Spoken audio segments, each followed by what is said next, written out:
আমার বাসায় এখন প্রায় মেহমান আসতেছে, তবে আজকের রান্নাটা কিন্তু মেহমানের জন্য না, আমার হাজব্যান্ডের জন্য। তো ওদের শিপ হঠাৎ করে আমাদের চট্টগ্রাম পোর্টে আসছে, তাই জন্য ও বাসায় আসছে। তো তো তার জন্য অনেকগুলো রান্না করছি, বাট একটা রান্নাই জাস্ট আমি ভিডিও করতে পারছি, যেহেতু আমার পেজে আমার রান্না দিতে হবে।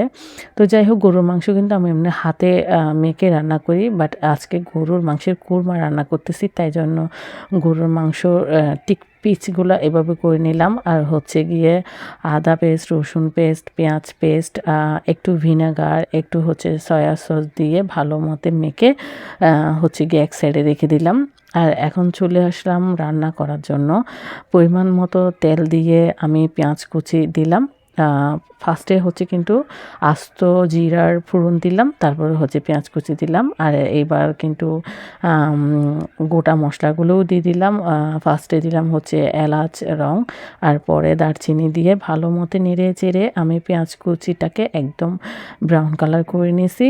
আর এখন যে গরুর কোরমাটা আমি ম্যারিনেট করে রাখছিলাম, এখন সেটা দিয়ে দিচ্ছি। অ্যাকচুয়ালি আমি তো হাতে মেখে গরুর মাংস অলওয়েজ রান্না করি, তবে গরুর কোরমা যেহেতু আজকে রান্না করতেছি, তাই জন্য একটু ম্যারিনেট করে রাখা। তো আমি চাইলে পেঁয়াজ বেরেস্তাটা উঠিয়ে তখন ওটার সাথে মাংসের সাথে মাখায় রাখতে পারতাম, বাট আমার কিন্তু এভাবে ভালো লাগছে, তাই জন্য আমি এভাবেই করলাম। আর দিয়ে দিলাম একটু চিনি কাবাব কয়েকটা, তারপরে হচ্ছে একটু পরিমাণ মতো হলুদ গুঁড়ো, আর একটু করে জাস্ট কালারের জন্য হচ্ছে লাল মরিচ গুঁড়ো, তারপরে হচ্ছে অনেকটা পরিমাণে ধনিয়ার গুঁড়ো আর জিরার গুঁড়ো 1 চা চামচ মতো, স্বাদ মতো লবণ দিয়ে ভালো মতো এখন নেড়ে চেড়ে তো আমি কিন্তু কষিয়ে নিব। এখানে কিন্তু মাংসটা যেহেতু গরুর মাংস কোরমা, তাই কিন্তু হতে কিন্তু অনেকটা টাইম লাগবে, যেহেতু সিদ্ধ হওয়ার একটা ব্যাপার আছে। তো আমি ভালো মতো অফ ক্যামেরা কিন্তু অনেকবার কষিয়ে একটু যখন 80% মতো সিদ্ধ হয়ে গেছে, তখন একটু কাসুন্দি দিয়ে দিলাম, আর হচ্ছে গিয়ে একটু বাদাম পেস্ট দিয়ে দিলাম। তো দিয়ে আবারও ভালো মতো নেড়ে চেড়ে আমি কিন্তু একটু একটু পানি দিয়ে হচ্ছে অফ ক্যামেরায় এটাকে প্রপারলি সিদ্ধ করে নিছি। আমি কিন্তু একেবারে এভাবে সিদ্ধ করি নাই যাতে একেবারে মানে অনেক নরম হয়ে যায়, একটু হালকা একটু শক্ত টাইপের করে রাখছিলাম, যাতে খেতে একটু ভালো লাগে। অনেকে কিন্তু একটু শক্ত মাংস খেতে পছন্দ করে।